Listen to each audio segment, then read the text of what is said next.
कधीच नाही चुकणार तुमचे फेवरेट टीव्ही शोज झी5 सोबत, तेही एकदम फ्री। अगं ताई, पण मग ऍक्शन घेतली पाहिजे ना।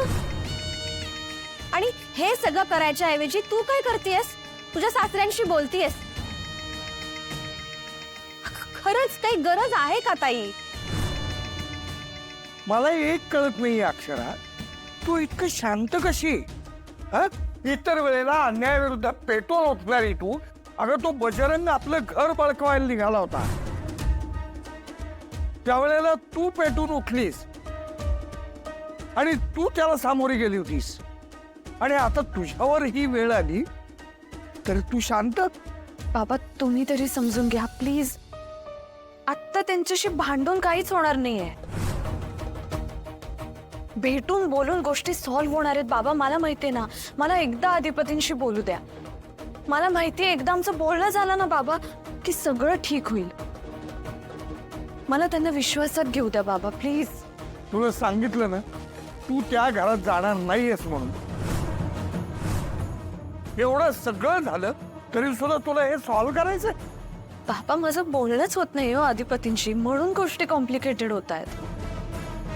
आणि हे बघा आता बाबा एवढे वेळा फोन करतात, ह्याचा अर्थ त्यांनाही वाटतंय ना मी घरी परत जावं। त्यांना वाटून काय उपयोग येत आहे?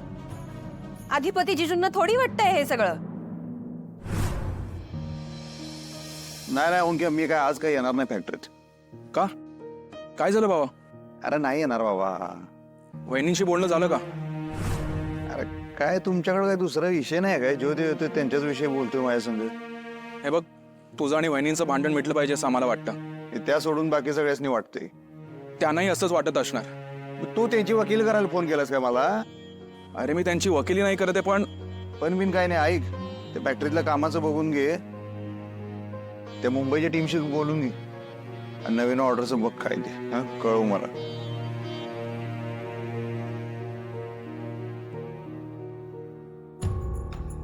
काय तेच विचारायला आली या? काय म्हणजे? काय चाललंय तुझं? असं का वागतोयस?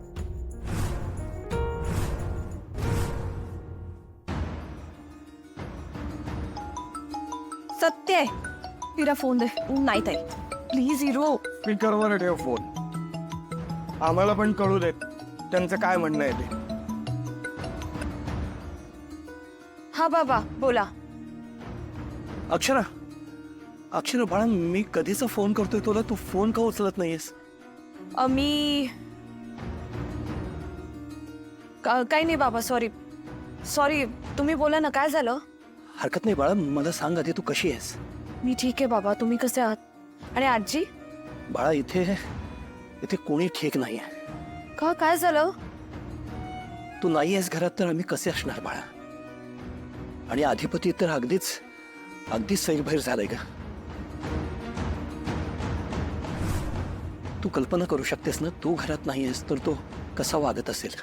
त्याचं कशात लक्ष नाही आहे, तो खात पित नाही आहे, कोणाशी बोलत नाही आहे। तुला आणायला म्हणून गेला होता आणि एकटाच परत आला ग। आम्ही त्याला विचारलं की असं का, अक्षरा कुठे आहे, ती का नाही आली? काय भलतच बोलायला लागला, म्हणाला अक्षरा मॅडम आता परत कधीच येणार नाहीत घरी।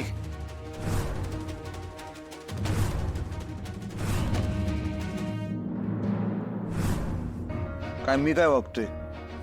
जे काय वागायचं ते त्या वागतात। इथनं गेल्यापासून एक फोन नाही, काय नाही। अरे तिनं नाही केला तर तू करायचं की फोन? बायकोला वाटत असते नवऱ्यानं आपल्याला मनवावं, प्रेमानं बोलावं। म्हणतानाच गेलतो। मग काय झालं? ती का नाही आली परत? त्यासनी विचार, मला कशाला विचारतेस? हाय का आता? तुला नाही विचारणार तर कुणाला विचारणार? अरे ती घरात नाही आहे तर बघतोयस ना, घरातलं वातावरण कसं झालंय ते, कुणाचं डोसकं ठिकाणावर नाही। तुझी तर नुसती चिडचिड चालली आहे। त्याचं त्यासनी काय नाही, त्यांचं सगळं नीट चाललंय। नाही अधिपती असं नसेल। ग बसा तुम्ही ना सगळीजण, त्यांची बाजू घेऊन माझ्याकडे येऊ नका। ते विषय निघाला तर डोसका आवडू दे माझा, ग बस। अधिपती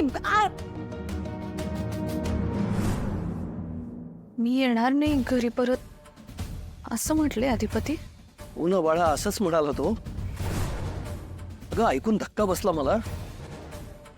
त्याला विचारलं की का असं म्हणतोयस, काय झालंय सांग, तर तो नीट काही सांगत नाही ग. तुला माहितीये तो माझ्याशी कसा बोलतो, नुसती चिडचिड चिडचिड करतोय. 1000 वेळा त्याला सांगितलं धड काय ते बोल तोंड उघडून,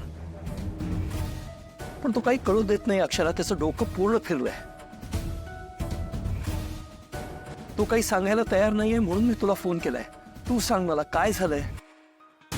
तुमचं परत भांडण वगैरे झालंय का? अक्षरा, तू काही वेडवाकडं बोललाय का तुला? तसं असेल तर सांग बाळा, मी तुझी माफी मागतो त्याच्या वतीनं. सॉरी बाळा, काही बोललं असेल तर माफ कर, मला माफ कर. नाही नाही नाही बाबा, तुम्ही सॉरी म्हणू नका. तुम्ही अजिबात सॉरी म्हणू नका. आम्ही भेटलोच नाहीये बाबा. आमचं बोलणं नाहीच झालंय. अक्षरा, काय बोलतेस काय तू? म्हणजे तुम्ही भेटलाच नाही अजून? नाही आम्ही हे बघा, तुम्ही जे फोन करू नका ताईला. तिचं डोकं फिरवू नका. इरा, अगं तू काय कोणाशी बोलतेस, तुला कळतंय का? मोठे आहेत ते तुझ्यापेक्षा वयाने, जरा मान ठेव ना. अच्छा, मान, आदर, मान हे सगळं फक्त आपल्याला लागू होतं का? त्यांना काहीच लागू होत नाही. हिरा बाळा, तुझा राग मी समजू शकतो. तू उगाच असं नाही बोलणार. काही झालंय का? काय मला सांगशील का काय घडले? नाही नाही नाही सर, तुम्ही ना खरंच समजू शकत नाही.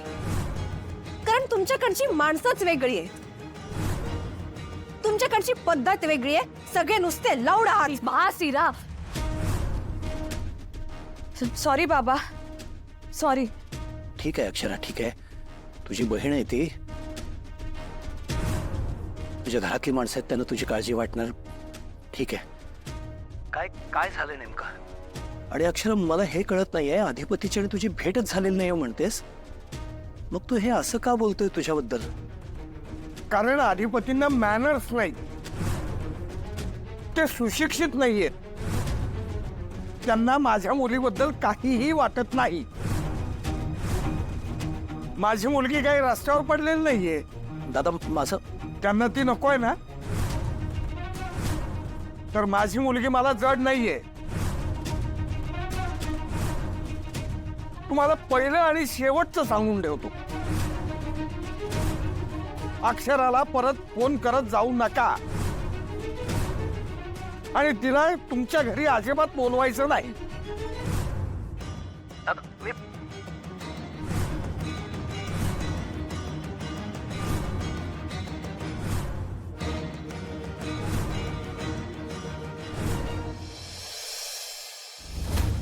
ताई, ताई, काय ताई, सकाळ झाली की सुरू करत होतं ताई ताई ताई. बोल काय झालंय ते?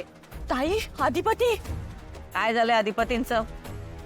अगं ती का नाही स्वतःशीच बोलायल्यात. म्हणजे का नाही ते स्वतःशीच बडबड करत होते. त्यासनी मास्तनीशी बोला असं वाटायला ताई. म्हणजे बघा, आपण त्यासनी एवढे दिवस बोलू दिलं नाही, पण आता जर ते बोलले तर आपल्या समध्या प्रयत्नावर पाणी फिरेल ताई. आणि तुला तर माहितच आहे ती मास्तरीन कसे एकाचं दोन करून सांगते अधिपतीसनी. ताई, तुला सांगू, अधिपती का नाही तिला फोन करत्याल. आपण थांबविलं पाहिजे ताई. अधिपती काय करताल माहितीये, कुणाचा बी फोन घेतात, पण त्या मास्तरनीशी बोलल्याशिवाय राहणार नाही बघ.